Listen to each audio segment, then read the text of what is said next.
जय पहाड़ जय पहाड़ी। साथियों, लंबे समय से जो पुलिसकर्मी हैं 2001-2002 बैच के, वो 4600 ग्रेड पे की मांग कर रहे हैं। सबसे पहले आपको पुलिस विभाग के संघर्ष को समझना होगा कि चाहे बारिश आए, आपदा आए, कोई यात्रा चले, कोई आंदोलन हो, तो उसमें व्यवस्थाओं के लिए हमारे जो पुलिस भाई, हमारा जो पुलिस प्रशासन है, वो दिन रात एक करके अपनी ड्यूटी को निभाते हैं। उनकी 4600 ग्रेड पे की मांग बिल्कुल जायज है और लगभग 20 वर्ष से ऊपर उत्तराखंड को सेवा देते हुए इन्हें हो गया है। 2001 और 2002 के जो बैच में है, जो पुलिसकर्मी हैं, वो विशुद्ध रूप से मूल निवासी लोग हैं और मूल निवासी चाहे हरिद्वार के हों, चाहे पिथौरागढ़ के हों। और ये मामला जो है वो मूल निवासियों के उत्पीड़न का है। 2021 में मुख्यमंत्री ने भी 4600 ग्रेड पे किया जाने की घोषणा की थी, पर उसके बावजूद अभी भी स्थिति जस की तस है। आने वाली 13 जुलाई को सभी पुलिसकर्मी अपनी जायज मांग को लेकर परेड ग्राउंड में एकत्रित हो रहे हैं।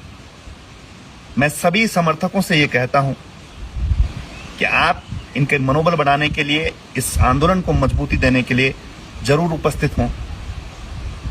और उत्तराखंड क्रांति दल जो है वो हर मूल निवासी के साथ खड़ा है, मजबूती से खड़ा है। मैं भी इस मांग का समर्थन करता हूं और मुख्यमंत्री को ये चेताता हूं कि यदि आप इनकी जायज मांग को पूरा नहीं करते हैं तो एक दिन, अभी मैं राजधानी गैरसैंण में हूं और एक दिन यहां से ये जरूर तय होगा। जय पहाड़ जय पहाड़।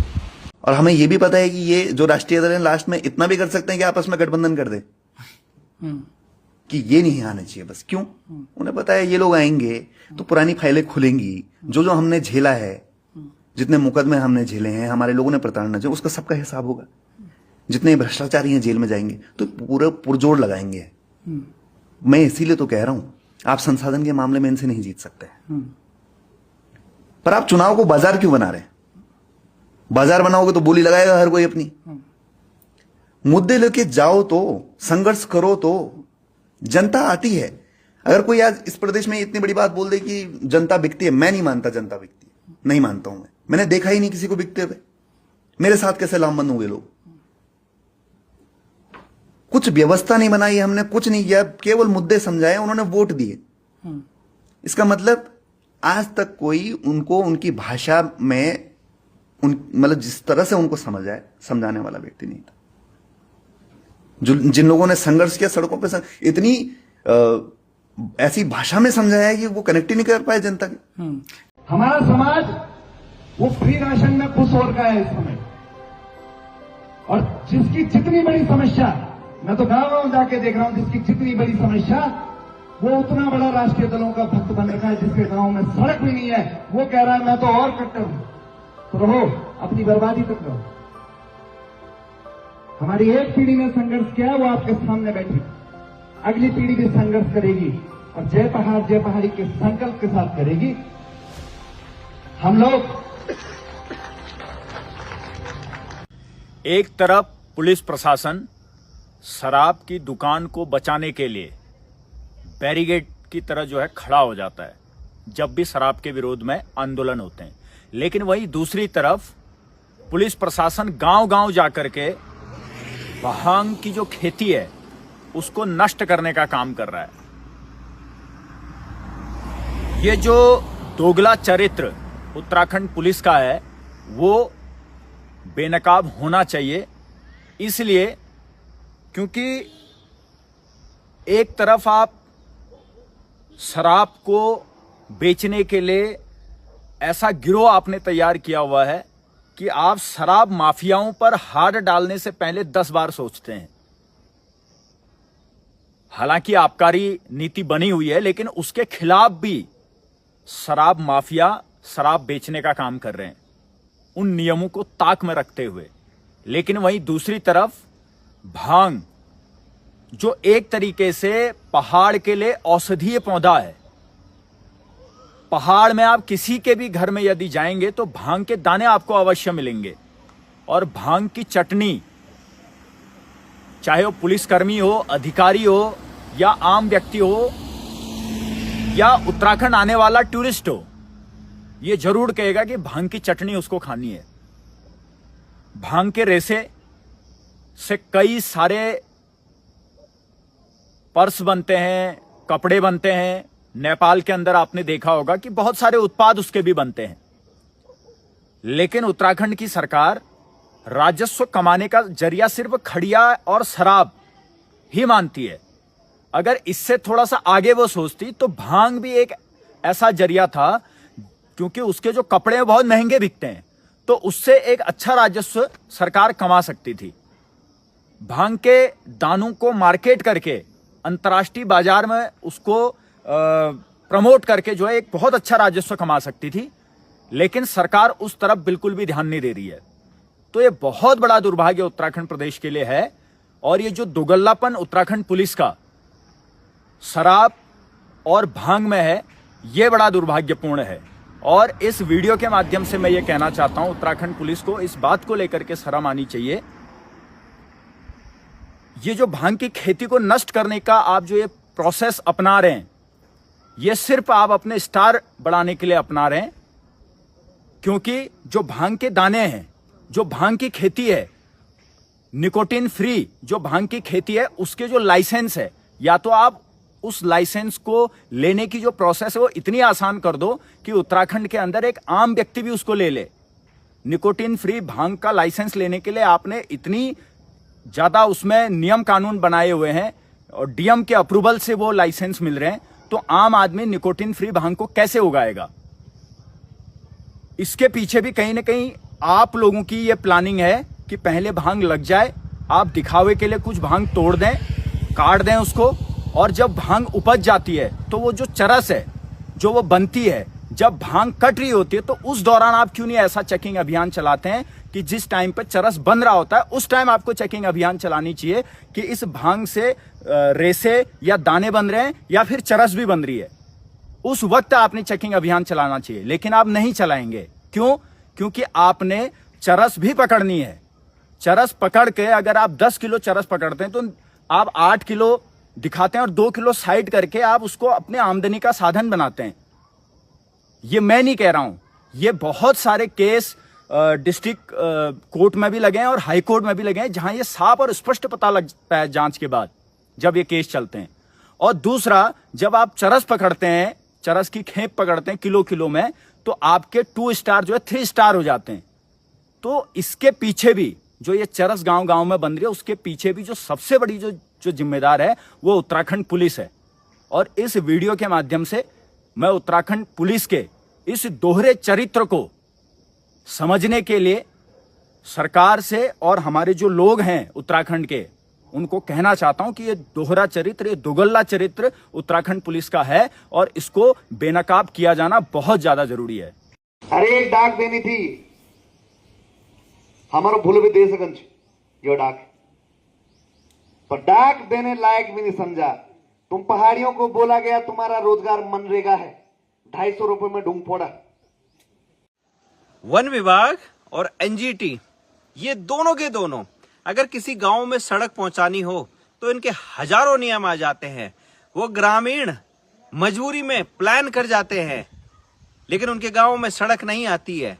लेकिन ऋषिकेश में हजारों पेड़ों की बलि चढ़ाई जा रही है, वो भी उस सड़क पर जिस सड़क पर पहले से ही यातायात बहुत बढ़िया है, कोई जाम नहीं लगता, कोई ट्रैफिक नहीं लगता, लेकिन फिर भी हजारों पेड़ों की बलि चढ़ाई जा रही है।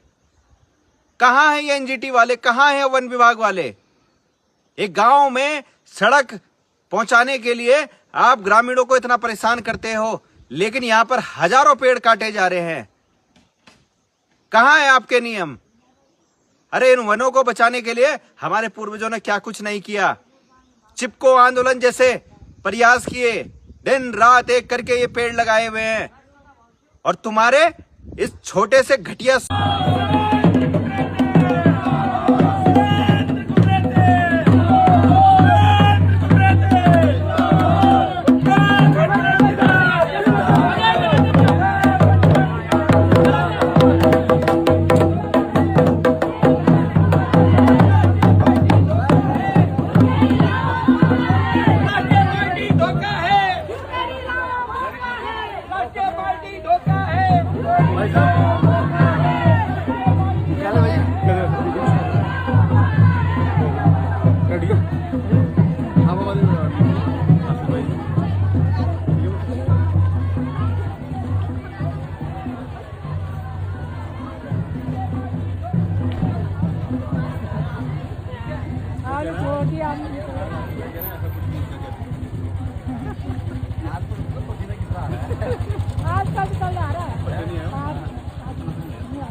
जिस प्रकार से आपने देखा होगा कि सनातनियों के सबसे बड़े भगवान श्री बद्री विशाल और श्री राम मंदिर में उन्हीं लोगों के द्वारा चंदा चोरी किया गया जिन्होंने कहा था राम को लाएंगे और हिंदू बचाएंगे।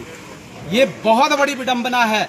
भगवान श्री राम के नाम पर, भगवान बद्री विशाल के नाम पर सत्ता में आते हो और सनातनियों के प्रभु से इस प्रकार से चोरी करते हो, तो ये उत्तराखंड क्रांति दल होने नहीं देगा। ये देवभूमि है, तुम्हें पूरा जवाब पूरे देवभूमि वासी देंगे। और आज सीएम धामी का बयान भी मैं सुन रहा था कि वो उनका कहना है कि जो ये चंदा चोर हैं जिन्होंने भगवान के यहाँ चोरी की है वो गाय को काटने के समान है। गाय को तो तुम पहले ही काट रहे हो, गाय काटने वालों को तुम संरक्षण दे रहे हो, गाय को काटने वाली कंपनियों से तुम चंदा खा रहे हो। तुम्हें तो शर्म आनी चाहिए कि तुम हिंदुओं के नाम पर सरकार तो बना चुके हो, लेकिन उसके बाद हिंदुओं का गला काटने का काम कर रहे हो, हमारी माता गाय माता का गला काटने का काम कर रहे हो। बहुत ही दुर्भाग्यपूर्ण है। हमारी उत्तराखंड की जनता समझ चुकी है, न केंद्र में सरकार रहेगी तुम्हारी और न इस राज्य में रहेगी। निश्चित रूप से 2027 में एक व्यक्ति इसका जवाब तुम्हें देगा। जय उत्तराखंड। रहे हो उस अपमान का हम एक पाई का बदला लेकर रहेंगे। ज्यादा दूर नहीं 2027 चुनाव से पहले हिलकड़ा बैठा थर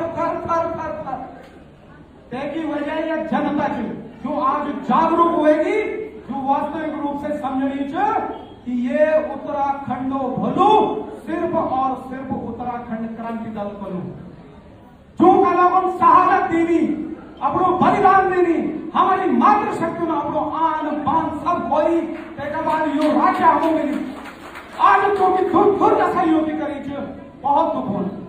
हमारी माताएं हुई थी बैठी छ बते जाके के लोग सरकारी नौकरी पर लगी उत्तराखंड में नौकरी नहीं क्या सरल लगा हरियाणा बिहारी गुजराती।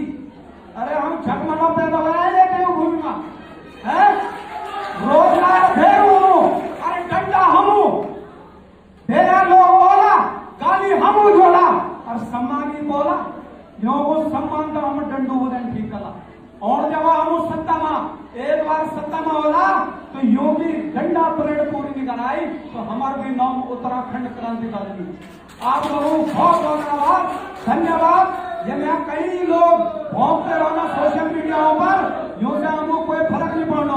हमें धमकियां मिली हमारी मातृशक्ति जो तक वो जवाब पूछी यो तनी धमकियां मिली यो तनी जेल में डालने धमकियां मिली, लेकिन सब उधर सीना ठोकी बोली सब बोली कि डालो जेल में कितने डालोगे, अपराध किया है तो डालो नहीं तो कोई दिक्कत नहीं है। अपनी जनता के लिए हम जेल जाने के लिए तैयार हैं, जनता के लिए हम जेल जाने के लिए भी तैयार हैं, जाएंगे। शहीद होना है तो माननीय अध्यक्ष जी 4200 पहले ही हो रखे हैं, 45 लाख शहीद होने के लिए तैयार है अपने राज्य पर अपने लोगों के लिए करने के लिए तैयार है।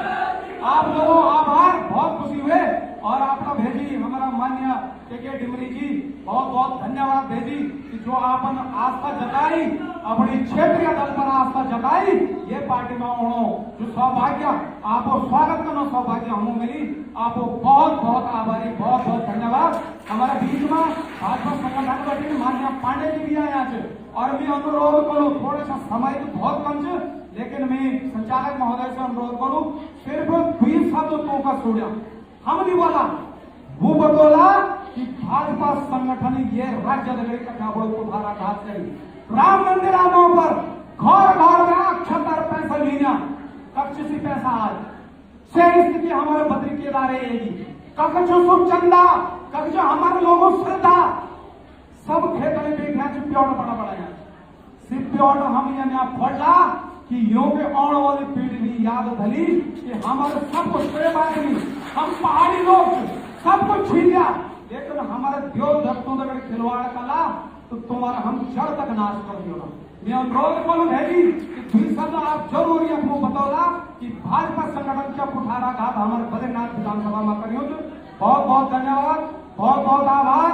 मातृशक्ति बहुत बहुत आभार। मातृशक्ति जिंदाबाद, युवा शक्ति जिंदाबाद, जय उत्तराखंड।